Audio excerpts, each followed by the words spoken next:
Yep, you're more than welcome. We're like super raw and organic tonight. What's that mean? We don't. Are we on? Yeah, we're on. Because we don't know what we just went live without knowing exactly what we're gonna. Yeah, you know, it's So everybody's just barely showing up, so we're So it's all about, you know, just warm human connection. So we're just sitting in a circle, ready to talk and share. You know, usually when we've done this, we've like asked questions. You know, I could pull that up. You know, we're just. I think that's how we're gonna start this out. But well, how's everybody been doing since we saw you last? Let's all like just catch up for a second. Yeah. Well, Any things you can say to the whole world? we're moving to Ogden. So Really? That's the exciting news. For yeah. Are you serious? Yeah, we'd like probably put in an offer tomorrow. This house in Ogden That's exciting. What part of Ogden? and that way. Down in Ogden, Not that far, like on Jefferson. on Jefferson. and, Right, so Jefferson 25th area. yeah, 20 something. That's a nice little.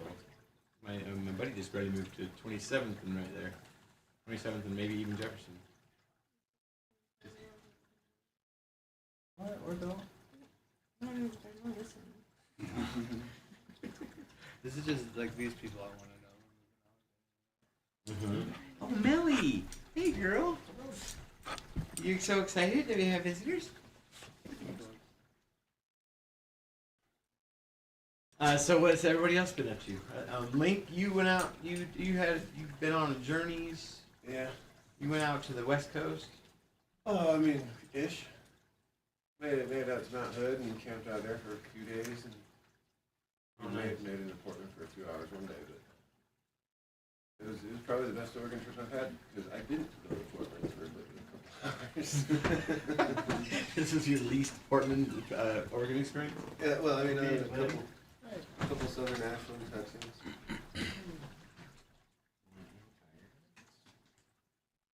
Nice to have you here, Alex. We're just barely getting started. Nice. Where'd you get the Hawaiian lei? Oh, from the luau. It was like in Barker Park. Oh, nice. Didn't even know what was going on. Let me turn right here. So we're just barely deciding what we want to do. Ash was just kind of going over what we normally do on COZSNUG. yeah.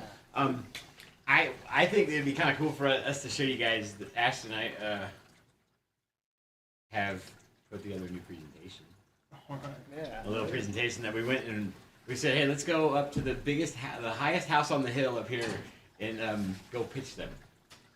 And so we stood there at the door and pitched this sweet little Mormon lady who was way in over her head with her house. Like you could tell they had no furniture in there. A bunch of kids running around.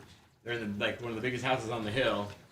And she's like, I love every single thing you guys are doing, like so much, but we're just overextended on this house and I can't give you anything.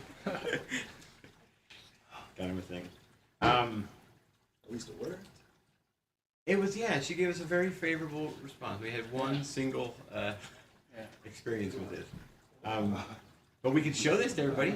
We could, if everybody wants to see it, or we can just let it run around, and as we're actually having a conversation. You could just show off a couple of the pages of it because it shows like our vision and it goes. There's nothing. There's showing that. It almost feels like You guys want to need another pillow? That's like a big, long. Oh, I'm so comfortable. Okay. it's empowering empathy. It's a global inclusivity initiative cultivating connection, connecting hearts and transforming lives. And our vision is to create a world that's more compassionate, accepting, and fulfilling for everybody. Why? Because we believe everyone deserves to enjoy living. And we enjoy living most when we're collaborating. We can connect with others in a meaningful way. Blah, blah, blah, blah, blah. And the whole presentation, I don't want to go through the whole entire thing right now, but it's our, hey guys, this is what we're doing. Now, does it make sense to like support a cause like this? We need all the help we can get. Do a music video. There you go. There you go. Yeah, That was a standalone video right there. It is. It is, yeah. A singiogram. Put that to a song. And sing it, yeah, exactly. There you go. Kelly, you got some little background music for it? I could probably come up with something. Yeah. Something probably mellow instead of amped up like on the 22nd. So Right? Yeah, like a mellow, like a And we could mellow set. Make you a firefly costume. Yeah. Yes, so much yes. Alex, will you, Ashton, can we all do that for sure? You guys down for dressing up like ladybugs, love bugs, fireflies? Oh no, this is just for you. Oh, only me? You know, that's the video right there. Who want to do more poppy things? Well, then those need to be their own videos too. Or another night. Right, right. Maybe We still have once that a month question night there. on Wednesday. Right. Tuesdays. I like those questions. Do you want to find one for us, Alex, that seems interesting to you that we can roll through? This is Gilbert, right? For anybody who hasn't Gilbert. joined before on about COZSNUG, why don't we explain COZSNUG real quick? Does anybody want to? Yeah. COZSNUG means to be, well, it's a word. Make To make oneself. oneself cozy towards others. And the idea is to be, in a group space and feeling like you can be your authentic self and completely, be relaxed and have no fear in a group like this. Like you belong. Yeah, like we all belong and deserve. All right. Yes, you do belong. Yeah. And here, we want to make sure everyone feels that. What was that? Deserve to belong. Doesn't mean we're here to trauma dump. Commiserate. Right, you're right. There's times and places for those kinds of things, and sharing venom is not necessarily something that is on there to be one. And letting people do that is also something that maybe we should be better at saying, hey, these are things that are not going to assist you in finding people to help you with things because nobody wants to be around. That's a really Right, good point. Yeah, really good point. Because and a lot of that is complaining when we do that. Well, I mean, a lot of it, I mean, sometimes it's not even complaining. Sometimes it's just being stuck in those hard places of the past and just regurgitating the experience. And This reliving is it. I want to talk about this for 1 second because it's so.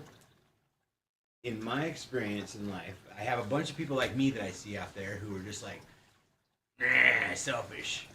Just get your. Like me.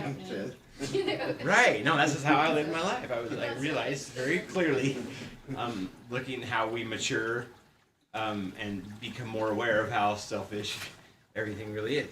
Now, I also have tried to, and more recently been able to actually find ways to find real beautiful equanimity with people who have been highly, highly empathetic from the time they were little. Like this is like a natural skill for them.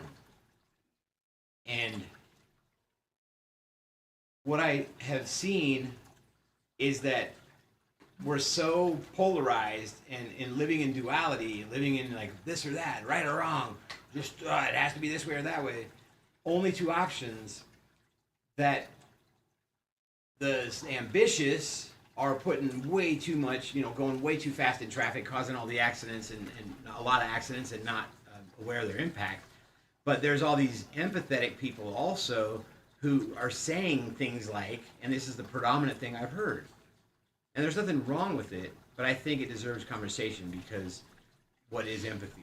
If I'm empathetic and I say, but because I'm taking on everybody else's stuff, now I need to protect myself. And now we have our primary way that we focus is protecting ourselves from the external world instead of receiving the external world. So am I even being empathetic? I can say I'm an empath, but if I'm not being empathetic right then, what does it matter? And so no matter where we are, I love the idea that we talk more about what it means to actually be empathetic.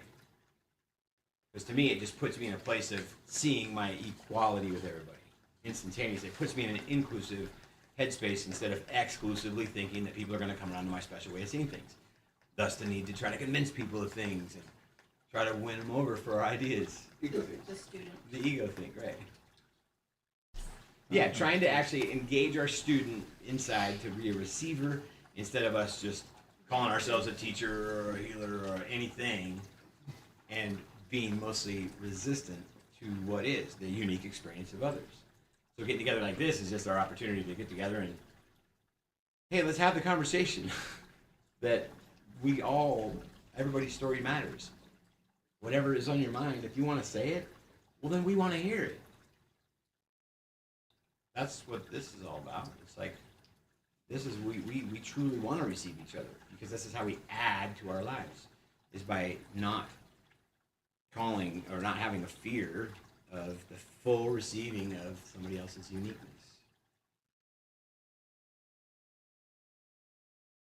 It's a funny paradox, right? I think you bring up a good point. Like, being empathic, or being in a safe empathic space doesn't mean trauma dump, doesn't mean complain.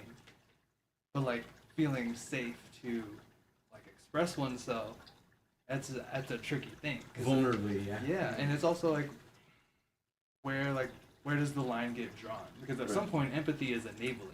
And it's like, oh, we'll hear this one person's sad story. You can only do that for so long, because then it's not empathy. Then it's like... Then it's an emotional anchor that grounds everything around it. Yeah, so like... Exactly, yeah. There A is- fixed idea, yeah. So like, how can we help each other to not do that? You That's what I'm know? saying. We gotta be more on top of when people start to get into that space. We gotta, hey, is this the energy you want to proliferate? And when you're among your friends, I want anybody to say, if they're ever around me and you're like, hey Ken, that doesn't seem like a very like empathetic thing to be doing.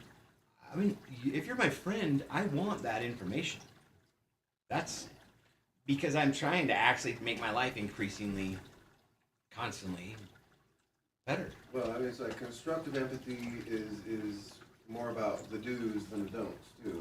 Like we're not trying to say don't, the nots and the don'ts and the whatever. No, 'cause there's nothing wrong Those with any aren't of it. constructive. Right. Like Shoulds. the presumptuous shoulds and Needs to, everything else. shoulds, should It's nots. like All those expectations. how do we create, how do we build from what people are putting in, you know, how do we help the human process? Because if it's just sitting there listening to somebody echo chamber themselves and there's not some feedback, and then there's just echo chambering everybody into that same energy, that same space. It's kind of like when a person is drowning, you know? Yeah, If everybody exactly. swims up to that drowning person to try and help them, they're gonna pull people in. Yeah, if they don't quit flailing, you're all screwed. Actually, the way you are supposed to help a person who's drowning is you swim near them And call talk. out to them, Yeah. and then you like coax them over to Right, shore. right. They're gonna panic because they're gonna be like, "No, come and help me, please!" And just have to coax them over. So Yeah. it's kind of that same way. By the time they get done kicking and struggling getting to you, they can stand up. Yeah. At least you. Clever about it. Hopefully. I like what you said about how too much empathy is enabling. I think that's right on the... Well, it's not even empathy at that point. Yeah, true. No, that point, What could it have might started be out too- as too timidity, empathy. Yeah. or Well, and without feedback, yes, you can be enabling, just Yeah. allowing and Yeah. absorbing. But if you can offer your own feedback, like this is, talk about, I made it through this situation. I mean, I've learned not to tell people what to do ever, but share your own personal experience, and this is what worked for me, and then people still have their. Wait a minute, you they told can me a still lot of things to choose. do while we were cleaning that house today. You were the boss, clearly. Well, I mean, like in your everyday, well, that is in your everyday life. I did. I mean, there's a time and a place for methodologies. Well, I wanted you to be my boss. Trust me, I did. I was all in Jobs for and it. efficiency. It all worked. Yeah, efficiency and empathy don't often get along Right? well. They can, they could better, but they're not really naturally harmonic, I feel like. Often. Yeah, well, we're still learning patience and stuff, right? There's an element of social responsibility to come to these kinds of circles, recognizing like, oh, this is a place to be vulnerable and safe, but also a place to do work. Yeah. Not a place where, hey, everyone do work on me, but where it's like, Not turn it into anything. But it could be like that if you wanted it to be. If you didn't feel like you brought enough battery juice in here with us and you felt like you were running on 2%, and you said, hey guys, all I want to do tonight is just feel like I'm getting all filled up by your love and I want to be in the middle and all you guys hug me for an hour. You know we do that. Yeah, but also don't do that every week. Of course not. Yeah. But it's like, hey, how do you actually be inclusive of everybody that's wanting to be there? But I just thought of something. I'll wait to share it until either later on or. It's just how do we approach each other? Period. Am I going to be a relatable thing right now, or a somewhat unrelatable thing? And so when I really focus all my questions on my self-introspection of like, hey, what do I really want here? Why am I doing this? Why do we get together doing this? I know what my why is, definitively, because we've been writing about it for a long time now, and we know precisely the why. Because we believe everybody deserves to enjoy living, and most of the planet doesn't believe it yet. And so we just want to keep saying it because the more we say it, the more people start to believe it. Oh, maybe even me. What if I deserve to really enjoy my next full hour? Whoa, could I really honor that myself? Could I really fully enjoy every single part of my next hour? When I started playing around with this, my mind was blown. Like, wow, you don't have to suffer through every damn day, no matter how much trauma you've been through. We've all been through trauma. If you're here right now on this planet, it's because you got bandwidth and you're a badass. And you got a really cool story that we want to hear about. And so you don't need to have fear. We want you to get to the point where you have empowered your own empathy because we want the data out of your life. We want to know how you live uniquely to all the rest of us with your unique belief system, that religion of one single, your own head. But how do I get that? Because I just see you as part of me. And so if you're part of me, then why wouldn't I want to receive you instead of resist you? We've been violent in society for a long time, and it's kind of like we've been like in a global junior high. It's kind of embarrassing. Well, we still are. It's just shifted from aggressive to passive aggressive. Yeah. But it's still, So we it's made still it- technically we've a made- form of violence. And we've made ourselves some improvements, so Oh yeah, yeah. awesome. Even that's We're a little bit less improving, violent as we but- used to be. Yeah. We don't have Genghis Khan running around anymore, getting away with what he was getting away with. Instead, we just have shootings and. It's been distributed amongst people. It's It's yeah, not one it force. distributed, fractaled right out. Decentralize the media violence. and- Yeah. We decentralized the violence. And now we're mitigating all that. Well, the joke of decentralized violence is you only have to convince a person not to do a thing instead of a whole army. Right. This is a hard question. Is we able as a species to get rid of violence? Can we extricate violence from our evolutionary process? I love that you're asking. as Every being- breath you take kills something. Like literally, you're breathing in microbes right now. Those die to keep you alive. Yeah, So so where's the sometimes line? it's- So more stable arguably ones that don't. by definition could be considered some form of violence Violence, yeah. now. it's- But now let's attach it to Same with life, everything we eat. the life experience. If I attach it to my willpower, the potential of gaining actual willpower, is that possible? That I can gain willpower to be in a place where I believe that I can make choices in my day, and those choices like make magical things happen. Like I intentionally manifest things in front of me. I would say to some degree. I would say that a lot of the act of manifesting has to have that physical act behind it to the action of whatever, just some kind of physical behavior that manifests the idea that you want to manifest into the physical. In my own experience, I've done that where I've had ideas that I wanted to manifest and I just continued to think about it and try to get the willpower. But nothing came of it until I decided to, all right, well, what are ways that I can take this and put it into the physical reality?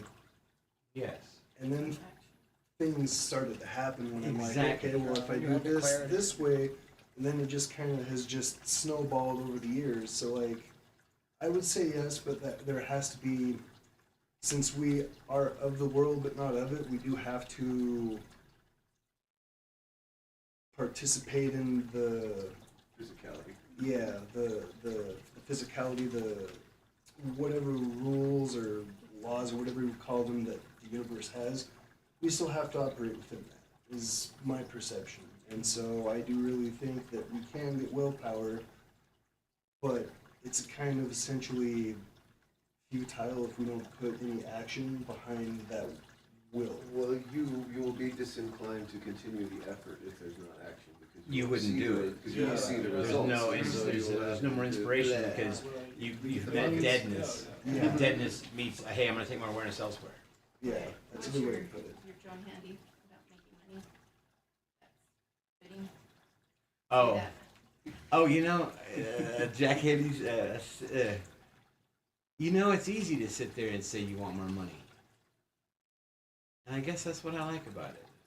It's easy.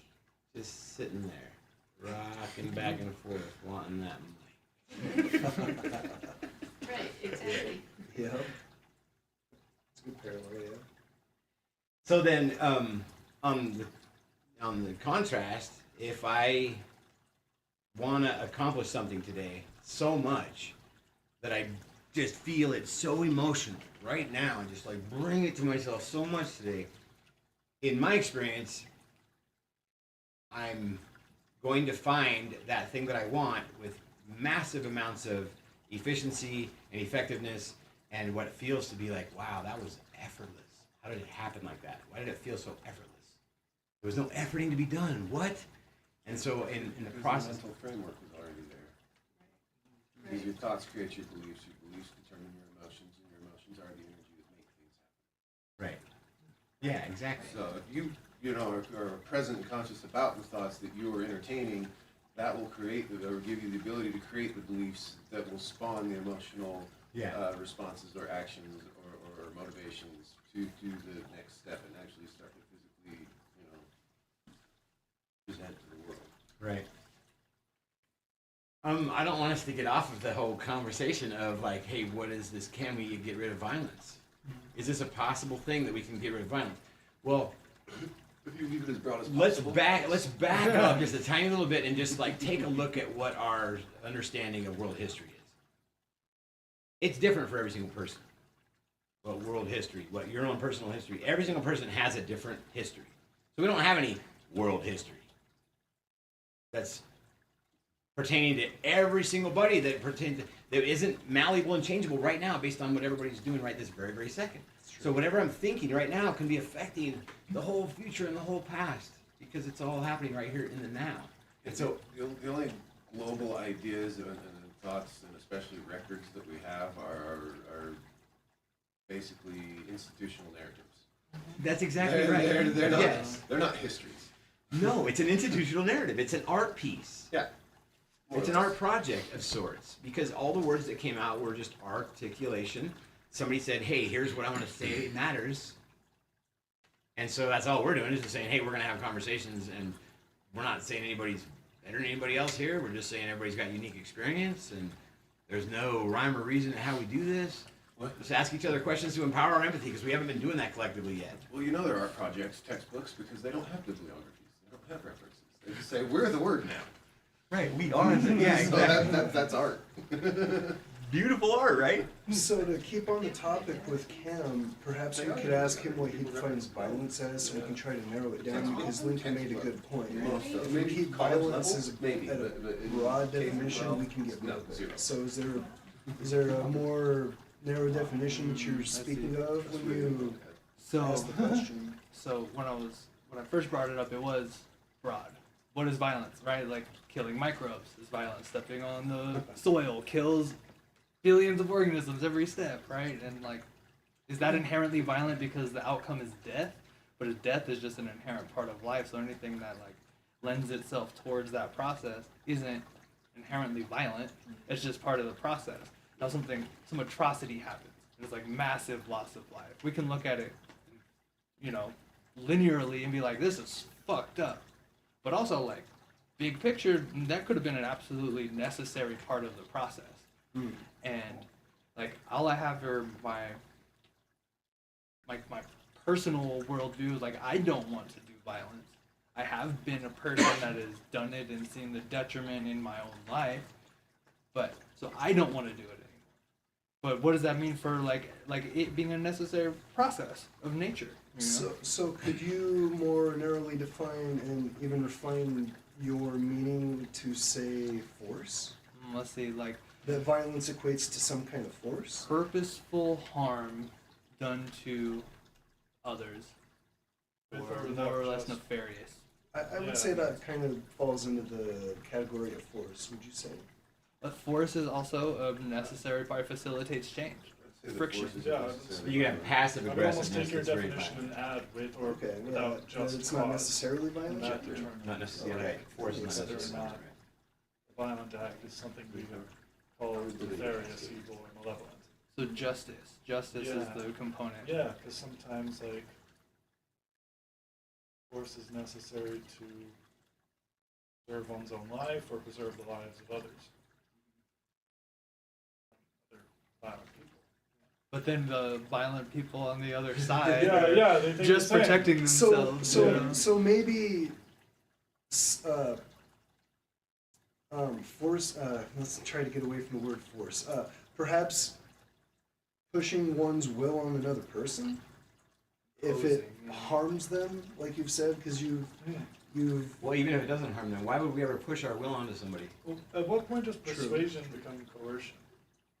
This is an excellent question. That That's is kind of- very that's kind of- pertinent. Yeah, I it's think kind of the big questions we're asking here at Empowering Empathy. How do we stop the cycle? Exactly. I love it. This is we're having the conversation. willing I'd like to say something about. participation. I'd like to. Oh, go ahead. Or yeah, I think you have to be a willing participant in the interaction. Because if you're being persuaded, you're there. You're allowing yourself to be persuaded or not. Coercion, you don't really have a choice. Some people are like ignorantly being coerced.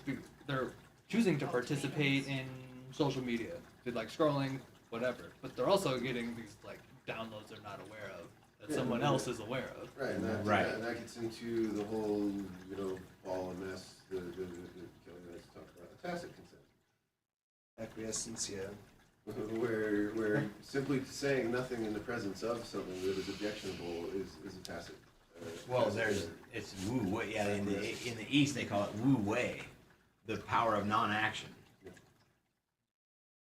Paradox, because there's power in it, but there's also like Exactly. So like everything is Silence, paradox, you know, because you're it's in the middle of a silence. duality situation, and everything is paradoxical unless you start to realize that it's really triality instead of duality. Well, I mean, And until you know what that other piece is, you're like, oh wait, I've only been thinking about this and that. I've only been right and wrong. I want to say something about the violence piece, because in my life, I've done a bunch of writing about this, because I've been so violent in ways where the public didn't know me as a violent person.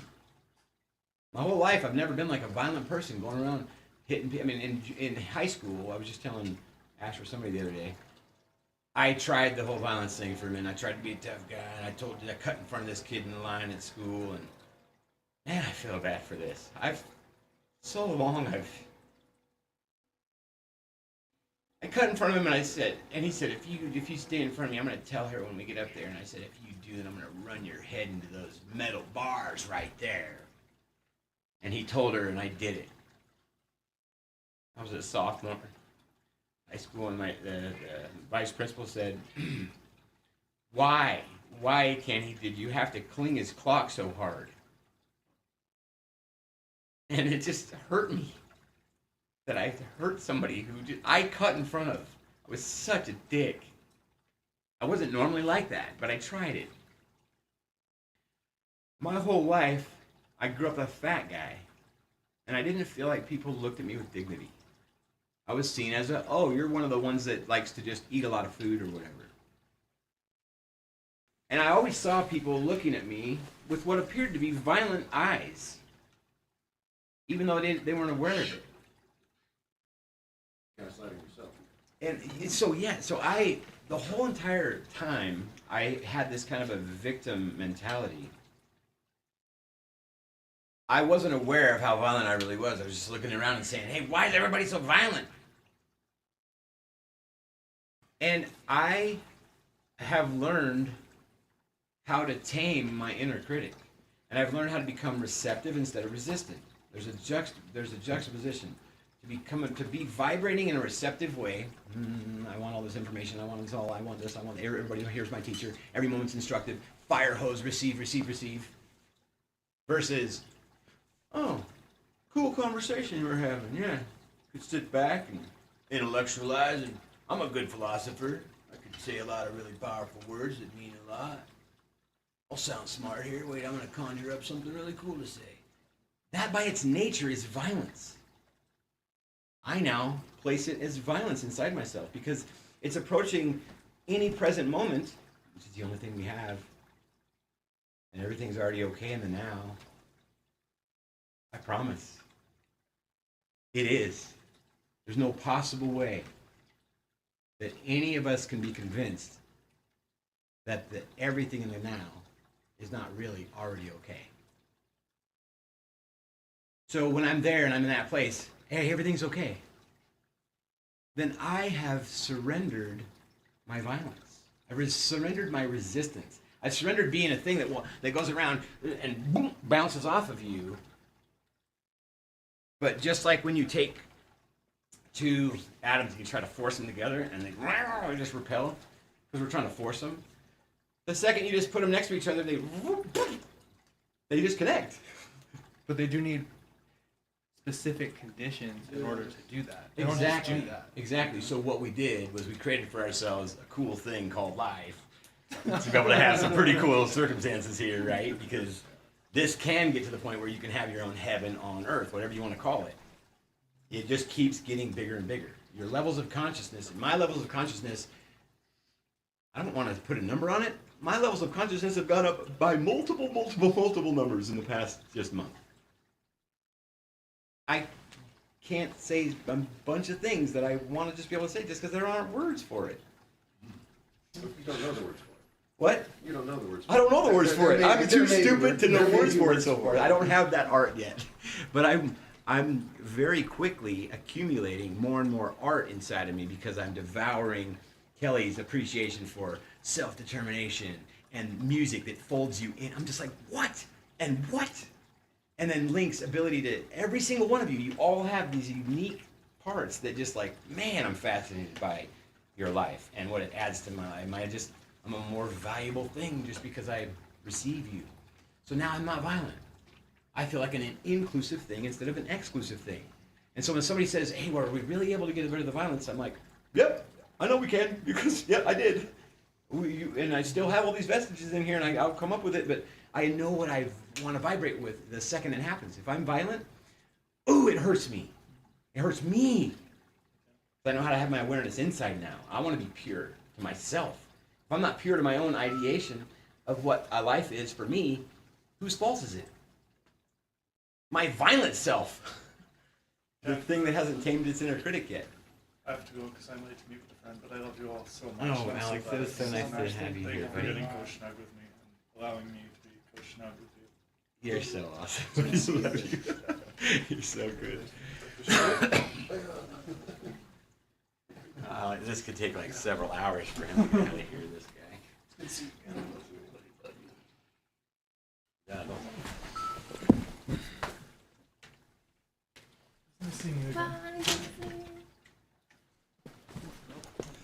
So could you say, could it be said that one way to get rid of violence is to be the change that we want to see? yes. It's so simple. If you're love and light, if you're being love and light, where's violence? It's kind of doesn't really matter. It's okay that there's violent parts of us out there in society right now. There's violent parts of me out there. That means that collectively we don't have all the trust yet. We have some collective trust. I have full collective trust with so many individuals now. And we're we instead of me's. There's lots of people who are gaining that skill right now by empowering their empathy. Go ahead, Ken.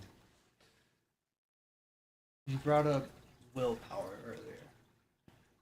So what if you've eradicated violence from your life by choice, where you've done it before? Mostly. We're I know the concept now, though, really. We're all doing our best. Right. All right. So what if violence that happens without your will, without your agency? Like I dropped a glass and it broke. You know, that's inherently violence. My actions cause destruction. If I stub my toe on accident, you know, like there might be something energetically happening that influenced that toe stub. That isn't just like there was a thing there. Like if Right. When I think about things like that, you know, like being clumsy is something I've had to work on. I think it comes down to just when something like that happens, in some place you weren't being aware. You weren't bringing your foot high enough because you knew that step. You were just not expecting that step to be high enough. You were off balance when you grabbed the glass and something distracted you. You know, all these kind of tiny things that you can kind of be aware of in your body that are of like, you know, how can I be more aware in this present moment and the task at hand? Ashton is really good at this. I watch him often doing this. We do this a lot. Where this is like a common practice. It's like, hey, we're constantly pushing against our edges. I notice all the time if I'm just like if I drop something, it's because I got distracted with something else while I was doing it. It's like, oh, look at how unpresent I really was. Yeah, it's so funny. I've noticed this more recently in my work. If I lose focus for a second, every time that something like a log fell on my ankle today, I looked away from my path for a fraction of a second, and it just like and the thing fell, you know. Or I'll trip. I noticed it in the forest the other day. If I look away for a second, I'll trip on a root. Like, I know where that root is. Subconsciously, I already knew where that root was 50 feet ago. And I just forgot because my awareness deviated. You know? And so, like, is that inherently violent? We have this relationship with our reality all the time. When we're engaged, it's not violent. When you're opting out, or you're just, like, choosing unawareness, that can be a violent act. You know, because you're opening up the opportunity for like unaware things to happen. Right. Like yeah. clumsiness. It's passive aggressiveness towards yourself. Yeah, like Right. I'm gonna choose complacency and unawareness, and it's gonna cause problems. Yeah, I call it the direct act of laziness. Yeah. It's easy to sit there and say you want more money. Yeah. I went down to Panama in 1998 with 4 guys. We all went down there to go scuba diving and get like treasure from Fort San Lorenzo. Pirate Henry Morgan wrecked 28 ships right there at the mouth of, and there's like all kinds of stuff that's like there. And my buddy had gone down there, he'd been there in the Navy. Well, when I was there, we got all these relics and stuff, and we're there with the caretaker guy, and he's telling us in this really broken Spanish, there's some other dialect mixed in there, about all the stories that he knew. He was this older guy of Fort San Lorenzo in Panama. This is like these walls that are like 15 feet thick and like an actual fort, like on the mouth of a river. And I learned about this whole concept that, well, everywhere, every port you ever went to, like there's like gunfire everywhere because there was so much banditry at sea. There's so many people just, so that's Henry Morgan, I guess, was trying to sail up into Panama City and steal all their gold. Well, wrecked a bunch of ships right there. But I'm thinking about this concept of everywhere on the planet, we used to have firing at the ports. I mean, when you look back on all the things that you heard about history, we become increasingly less violent the whole entire time. We have more world peace than we've ever had. Yeah, I would say so. It's statistically, just so you can go onto multiple websites now and see that we're better off collectively than we've ever been because we've let go of more immature ways of reacting to each other and being with each other because we've gotten more collectively mature. So we went from all we knew was dog eat dog.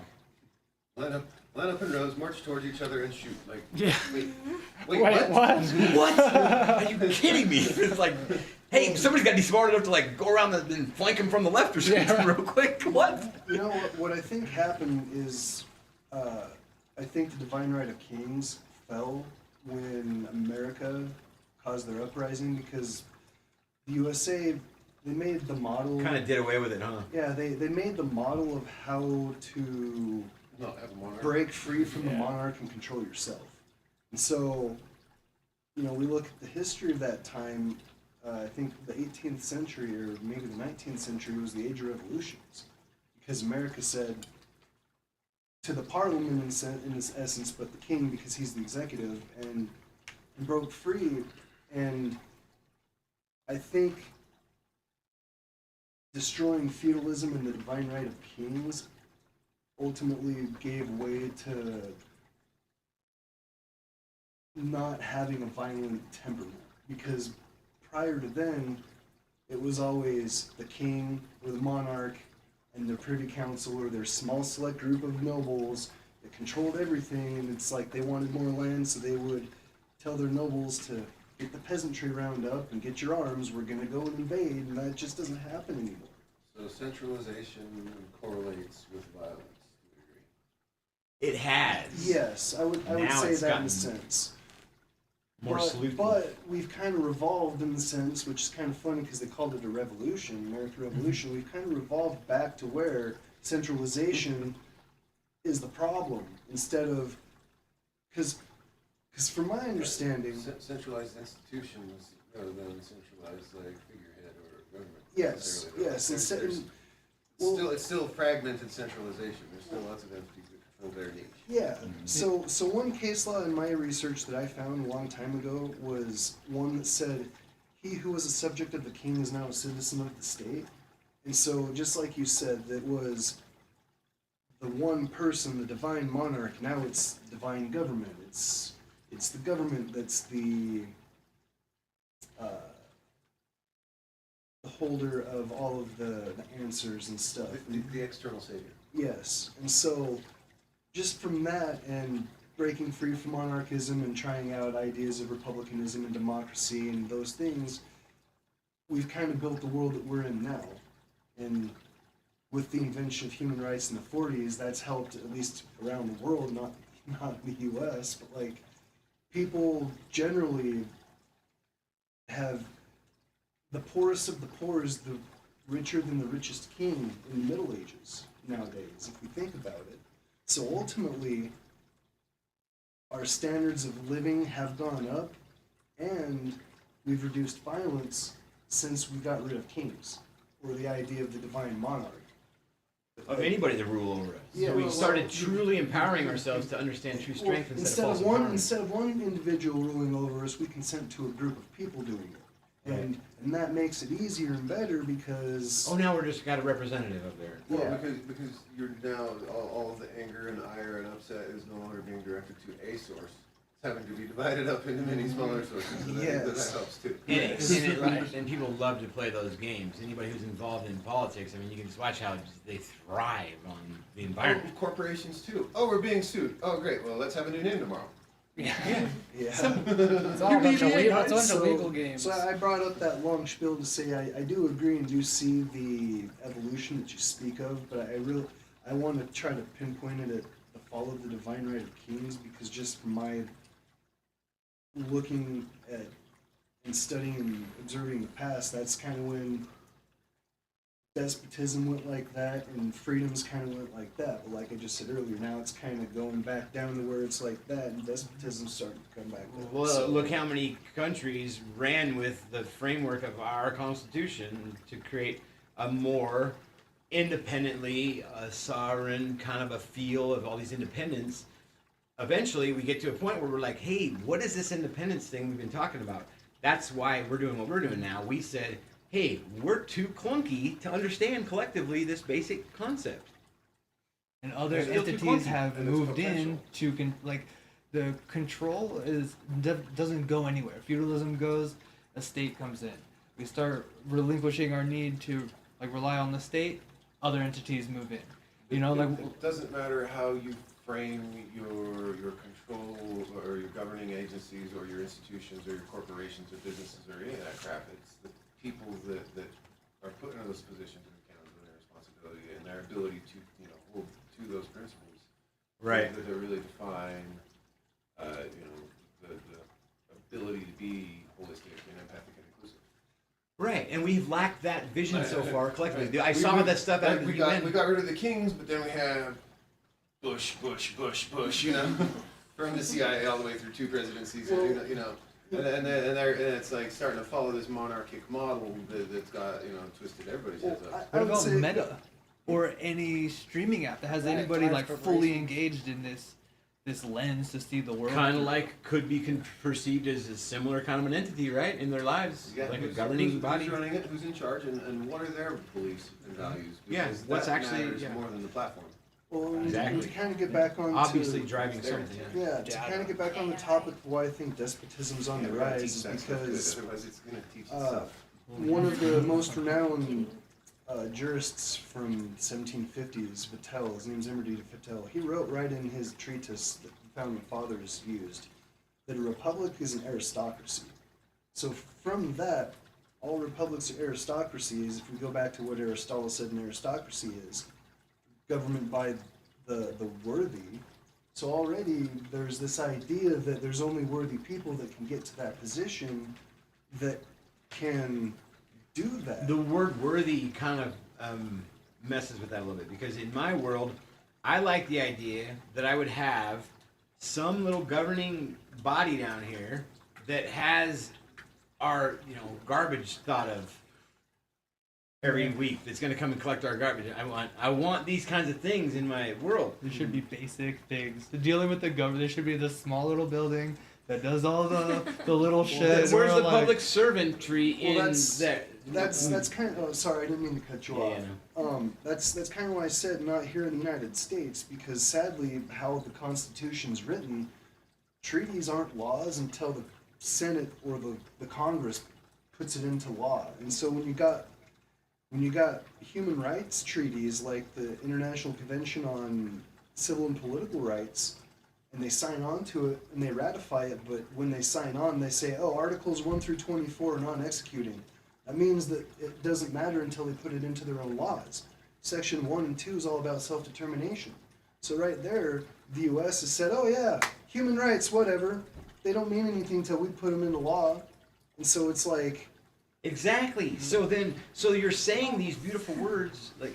but Sorry. like the human rights, those are the human rights instruments. I think that's where a lot of these basic things that we all want come from. But because of the oligarchy that's been built up since the 1700s, the 1790s, they want more power and money, and you can't have power and money over a population that's doing well, because you're always going to have somebody that needs something, and instead of trying to rely on the community, everybody's been taught to rely on the state and the government. And so I really that's why I like coming to Surrender Lab and COZSNUG, is because it feels like we're all tired of that kind of a mentality, and we want to work together to build a community that benefits each other. And I think that's really cool, and that's why I'm here. I'm gonna end my We little, already have that. Thank you, Kelly. Look at how much value we've already added to each other's lives. Look at you, just came and gave us your music and brought I in rambled for a little bit. a million instruments and panels to show. So you've added so much value Well, already. When that happens more, I'll have a way that it's just, and it's done instead of everything everywhere. So we'll get that figured out. It was all. I loved all of it, and it can all just be whatever we want it to be next time, whatever. So sorry to kind of take over, guys. No, hardly. No, I feel like it's that's very something on to topic, honestly. Spot on, because we're trying to talk about the whole concept of true strength versus the illusion of empowerment. That the world is offering the illusion of empowerment everywhere. Everywhere you look. Everywhere you look. Somebody's pointing towards something external. Whenever you see that, just know from now on, they're not trying to actually help you. They don't know how. Or if they do, then shame on them. Because they're just transactionalizing their relationship with you purely. Depending on the context. Well, I'm saying if they knew. So, Well, you know, If they I'm know not and don't about. tell you. If they know how to help and don't tell you, act as if they have the thing for you instead of it coming from internally. exactly. Yeah, That's Then you got violence. false empowerment. It's a violent act. Sovereign citizen gurus did a lot of that. That's I know everything. You got to come through me and pay me thousands of dollars, and I'll help you get free. right. I ran into that the decade I was into it, and so it's kind of funny that he brings that up, because there are people that are out there that are actively trying to catch people that want to better their lives, and they just want to use them and abuse them. And Plenty of people like that. They just want to leech it's- off of purity. They want to leech off of wherever they can get whatever they want to get. Well, again, it boils back down to intent. Like, if somebody has a product that's beneficial and useful and healing, and and they're trying to sell it to people, cool. But who are those people? What are they doing with that money? Right. You know, is this just a money catch, money sink, like a lot of these festivals have become, or are they actually trying to be about something? Is there an actual social impact that's actually trying to have that they're trying to actually cause it? Yeah, trying to because support? festivals are all empty, hollow drug markets. Sometimes mediocre music, sometimes it's awesome music, but the drug market and the just Sounds like a marketplace. Yeah, it's like could potentially nobody's just be a nobody's marketplace. trying yeah. to be about anything at those things anymore. And then that comes from the top down. Like, you got to have the artists and the organizers saying this is what we're doing. Like Arcadia was freaking awesome, even though it was in Vegas and made me want to shoot myself. So They had to do it. They had like a container I like that. I almost had protest to. drove to Alpine, Wyoming for that festival. just to be like, this is where the real thing should have happened. They got flooded like a month before. That's wild. That's like a container like this. Of course, it can exist in the forest, right? They've been doing rainbow gatherings for decades. Like, yeah, of course we can set up a society without money. Watch us do it, right? That's easy. But when you go to the epitome of the opposite of what Arcadia was, we're gonna put it in Vegas. That's almost like what, like, look, see, it's possible. You know, Beautiful. and that was to be of the world but not of it. in the world but not of it. Yeah. That's got a little bit of a. I mean, I used to say that as a really dominant Mormon missionary. Yeah. So it's got I know it's a religious very, very undertones Christian to it. thing, but Yeah, I- but it has a lot Fundamentalism of, undertones to it, but it's a really it's a. very solid you get the concept of hey, you can be here, but be receptive instead of resistant. And watch what happens because everything's really happening for you instead of to you. This is all for you right now. Trust. It's all for you. The present moment matters. That's such a radical shift from how we are like culturally conditioned. Right. to The be. opposite. Yeah. False empowerment constantly. Where's your true strength? In the present moment, period. If anybody tries to tell you love is anything except for the doorways right here in the present moment, they don't know what love is yet. And they're talking about some love that used to have at some point or some love they might have someday, a watered down version of, but it's always right here in the present moment. It's the only possible way you can access it. And it's always there. It's never not there. It's in abundance constantly. Yeah. If we're not feeling it, it's always us. It's us just being resistant instead of receptive. I encourage that on a mass scale.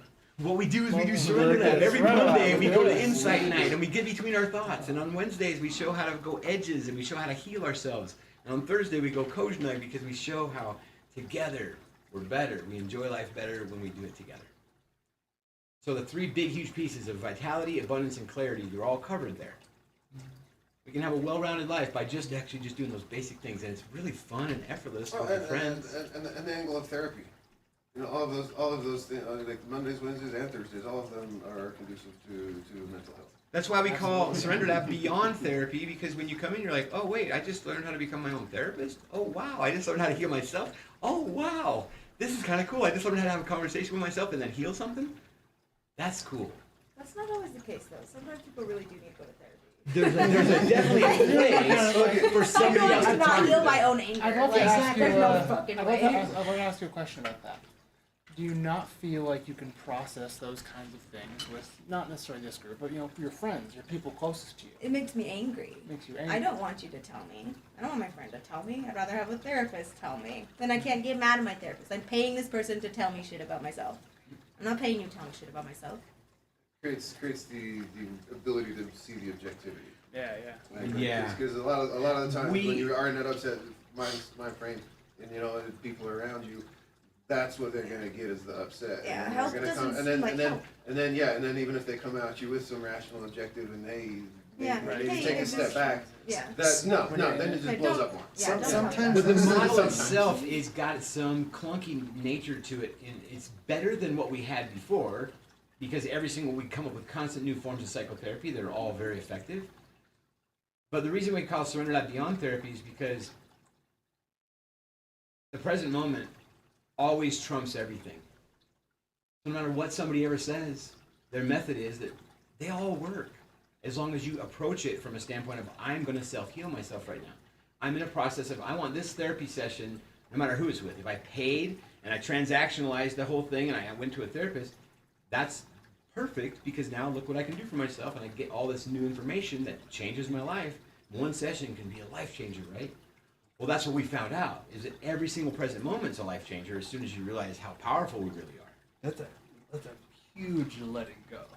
It's surrender all the way. Yeah, First, it's radical. now I'm relatable. Until I've surrendered all the way, I'm not a relatable thing, and I've just been lying to myself all this time. And I've been propping up my own false empowerment, and I act and I talk confidently and I talk braggadociously sometimes, but what I've done is I've mistaken confidence for arrogance. I don't know what the difference is yet in my head. I'm not mature enough to have the skill of knowing how to empower myself with true strength, internal promise, versus false empowerment, anything external. You know what? I got the best therapist ever. Sorry. I like the concept, and a lot of people want to go there, and it's perfect. It's going to be helpful. But what is the ultimate form of therapy? In my experience, it's letting go of everything right now. Let go. Let go of every single idea that you think is wrong, good or bad, every label, every attachment, every amount of clinging. Let go, let go, let go, let go. And if it's hard, because it's like my brain's racing on all this stuff, go to your breath. Just start breathing through your nose. 4 seconds in, 6 seconds out. 4 seconds in, 6 seconds out. And what happens is I engage the parasympathetic nervous system. I've now superseded, I've just transcended the need to have a fight or flight response. My body now is in total control of my awareness in the pilot seat, who just removed the ego from the pilot seat, put it into the co-pilot seat, buckled it in and said, now we're going to learn how to tame that inner critic. Because you're not relatable yet. It's okay to admit this to yourself, Ken. You're not relatable yet, even though you use relatable words and stuff. Relatability is going to come as soon as you're present. Now you're relatable. Now, what do we want our story to look like? I can ask any question that focuses on the new instead of anything old. Now I'm not focused on the past. I'm just enamored with what we have, all the potentiality that's here. Now how do we harness it? I have vision. Hey, you guys want to do something? Let's empower empathy across the planet. Doesn't that sound kind of cool? Got surrenderlab.com. Doesn't that sound kind of cool? We came from transactionalized relationships. Empathy.lol, because we've learned how to laugh at ourselves now. Badass.art comes right after that, because we need to have a way to fund ourselves. And doesn't every artist that wants to inspire the concept of inclusivity and relatability deserve to be on a platform where they can thrive? So now we have all these things that we put together just as our vision of what a better world could look like, and the impact that it's already had is way bigger than just a handful of us sitting around talking about it.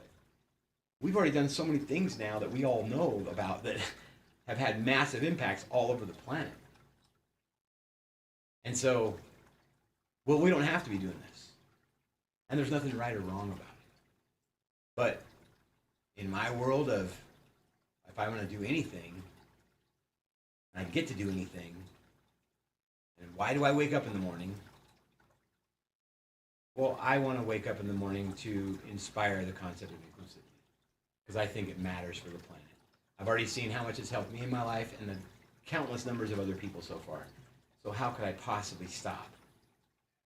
You've reached this point where you don't have a choice in it. I guess you could wake up tomorrow and be like, I'm over it. I have a choice I'm over it." constantly. I Right? do, but I'm wanting to but make this choice. But it feels like you can't, right? It's like when you, in your every present moment, that's the thing you're doing. Even when you do something that is counterintuitive on accident, because we all get wrapped up in our egos sometimes. I guess what I'm asking is, what do we do when anger is the appropriate response? What do we do when, like, Well, like anger- Wait, when- I would stop that conversation and say, well, wait a second. The whole concept of appropriate is just something that you're forming from a belief system. Right. That's appropriate or inappropriate. And so anger is a natural response that comes right on the line of after you just found out about something. Like when I found out about some things about my religion that I used to have, I was like, wait, if that's true, then that means I can't believe that thing. And that's the biggest part of the whole entire belief system. I was like, I that guess, hurts. yeah. I guess I'm never going to eat walnuts because walnuts require violence in order to eat them. You know, so there's certain things that are just be off the table forever. Well, I think that Devil's goes back advocate. to the definition By the of way. violence because I'm not going to call opening up a walnut a violent thing. That walnut already did its thing, and it's already put itself to that point, and I already am going to eat it now. Now I'm going to open that thing up with a little bit of force and Tough some love. finesse and some intentionality, whatever intentionality I want. But I could open up that thing I could take 10 days to open it. Unless Yes, you I to could a open point. it up like that. To a point. Unless you mean the packaging of what's happening in other countries and how it's getting to Yeah, we thi- get it. this Yeah, isn't they're very gonna be buying violent, we get it. but packaging it and what happened in order to get it in that bag Yeah. was You violent. got it. Well, Yeah. of course. So And then yes, it's now we're being acknowledging transactionalized. that's where the world is. Yeah, we're still violent. We still don't have collective trust. But is it worth talking about? Is it worth gaining more of? Is it worth actually pushing into it? Definitely still economically violent. Big time. Because we're transactionalizing relationships instead of relating. And it's all because we've been propping up false empowerment. Almost every company does it. Almost every organization does it. Almost every single government agency does it. Almost every single law enforcement agency does it. All the NGOs do it. Yeah. It's the basis of public. It's what my whole professional training was on. It's why I got so sick and tired of my own consumption. It's like I can't find any companies that want to say what their why is when I say why do you exist. It's to transactionalize relationships. That's what it comes right down to. If somebody invented something, it's a little box that you put on your coffee table and it powers your whole house. Nobody would get it if it was for free. Even if it was free to make and produce on a mass scale, like everybody get the free energy box. Most people would be like, fuck that, I don't believe it, it's nonsense. How much, it's free? Yeah, it's bullshit.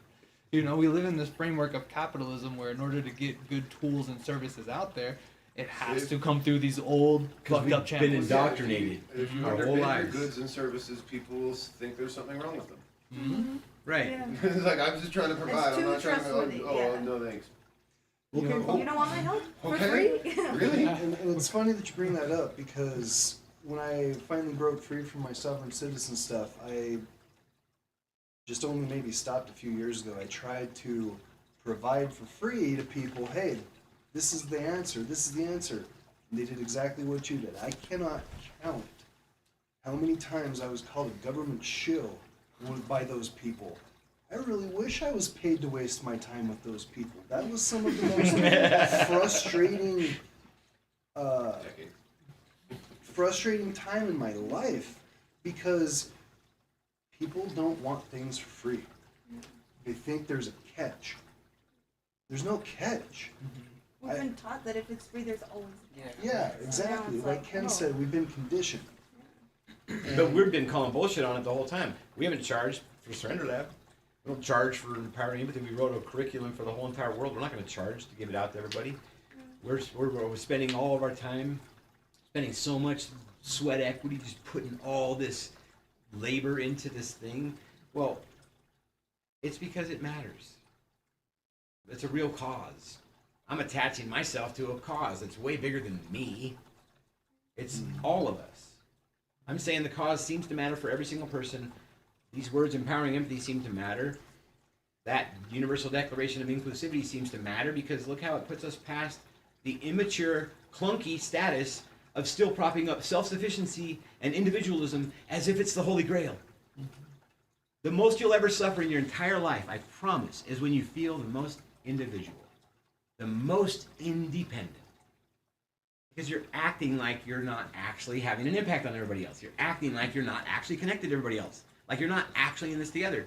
And you're not receiving those around you. You're just resisting them at some level. And if you are receiving, it's by way of force and taking. Right. Which is not receptive. Or because I'm I'm choosing my, you know? I'm choosing More how to, inclusive.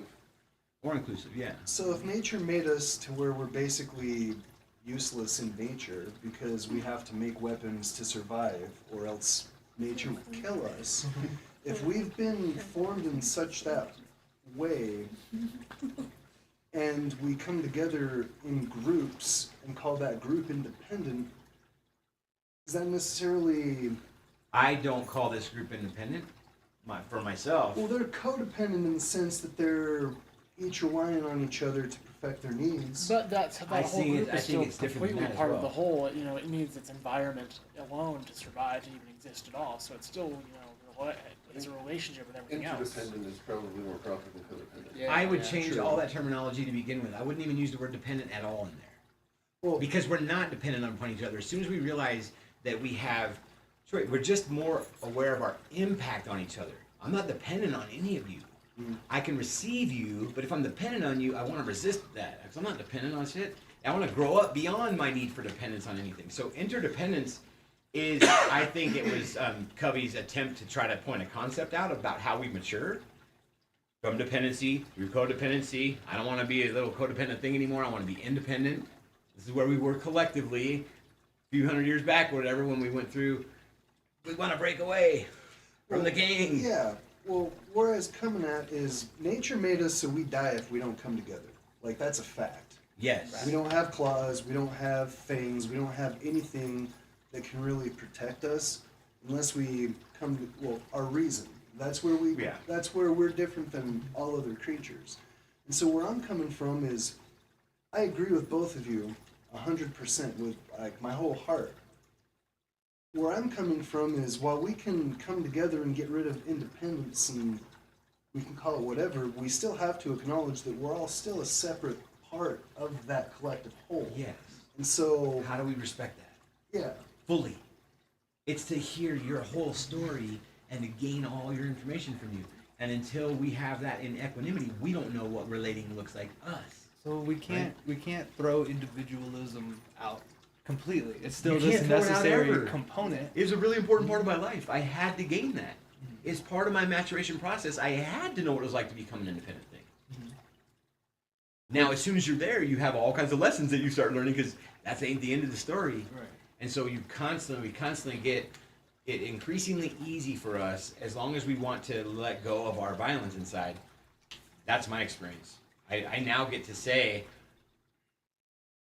I'm not going to say that right How do we make individuality secondary to collectivism? Because now. This is a great question. Well, I mean, he's got the logic to do it already. You know, we are created as social creatures. You know, with the need to be, communal in order to survive at the base level.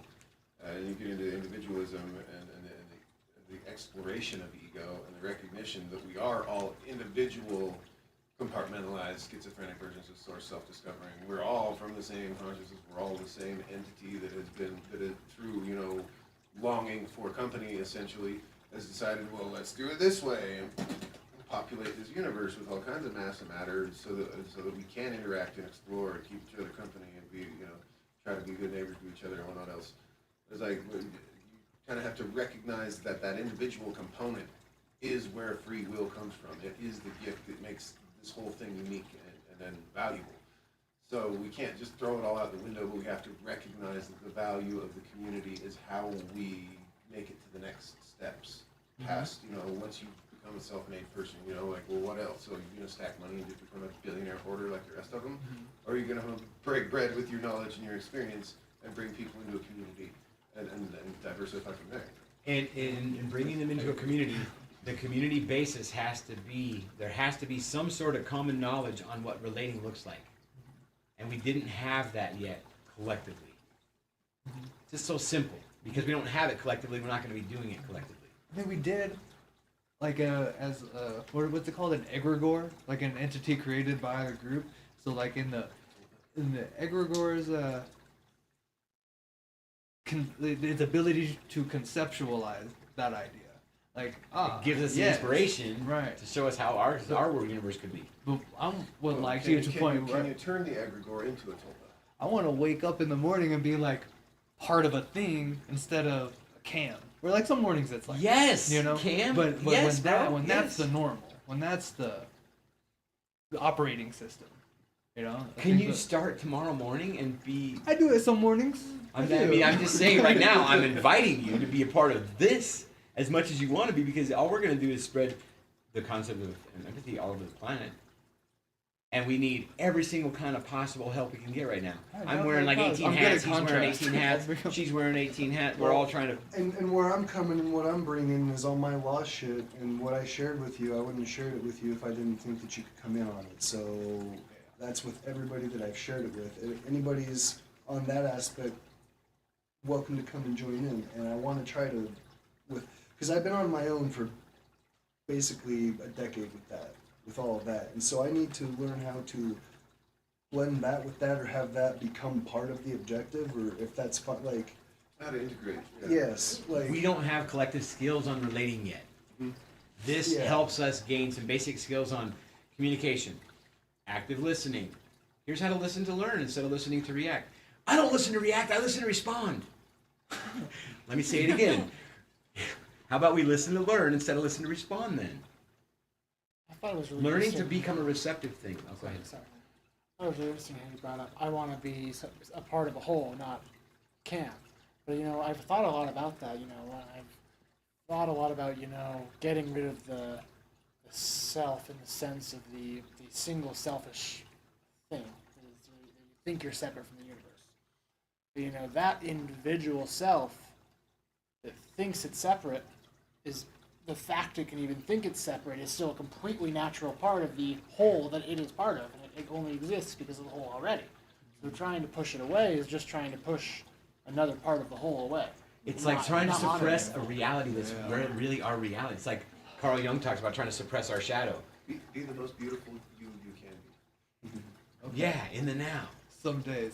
so, Some days I do. so, for you, would it be possible for your desire to come true that instead of not necessarily just being Cam, but identifying something else, if you came together with other people and we identify as this type of a, Well, I mean, a part of it might be more along the lines of defining what a cam is. Yeah. That, I mean, And if you're not actually quite there yet, because it's an idealized structure, it gives you a framework to fill in at least. Yeah. So that you can't, so that you are more, what would you say, synergistic with the community. so in that realm, I've done much work. And recognizing that the camness is a concept. Well, we That can I- tell. that I We can just- tell, Cam. Obviously, we can tell. Excellent. But community's hard for me, y'all.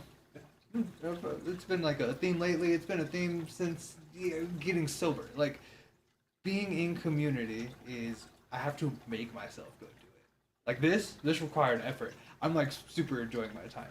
Not just today, but every time I'm together with y'all, it really inspires me to like, yes, it's a possible We thing. love when you Yeah. do Yeah, so yeah, I glad definitely don't like missing these things. Community's hard. And I can like sit by myself and conceptualize community and collectivism, be like, yeah, I believe this. But like, go do it. I have to make myself go do it, bust myself out of the individualized experience. And it is, I just thank you. Thank you all Thank for you creating for this doing thing. it, for being brave enough to do it. Thank And you. like all the effort that you put into getting all the way up here to do this, just to be with us. That's the same feeling we're having right now. Is thank you, because look at how an integral part of the conversation every single one of us is, no matter how individual we feel. Since the first time I got up here, I felt like magnetized, drawn to. Nice. And I'm moving here. It's wild. I love it Yeah. so much. That's just so magical. The second you told me, I was like, hell yes. It's gonna be a change, y'all. It's not Salt Lake City. There's a lot more to do there. That's why I think finding community is that much more important now. Yeah. Like it's like not just like, oh, I should be doing this. Now it's like we have to do this to survive because we don't have claws and shit. You know, community is how we do it. So I don't know. Thank you, Cam. You know, we're like way over our normal time. Are we? Does anyone have any notes on this beautiful conversation? Paradox came up a few times, and a little bit of thought. And I think the only thing that paradox is the opportunity to place your own, pick which side you Place of meaning. proliferate and get behind. Let's The both end paradoxes- everything. The paradoxes are the free will points of interest. Okay. Yeah. Very well said. I like that, this yeah. link. It's potentiality being shown to you. Thank you, everyone, so much for coming to COZSNUG. Thank you. They really, Thanks for Yeah, thanks this for is a keeping beautiful it on it. conversation. Thank Like, you wow, for thank everybody you, thank here. you. This They is really, thank amazing. you. Like, there's a lot of data that just got spread around between all of us. That was beautiful. Thank you. Yeah, this will be one I promote to people. Yeah. Look up 7.6. Yeah. Nice. Nice. All right.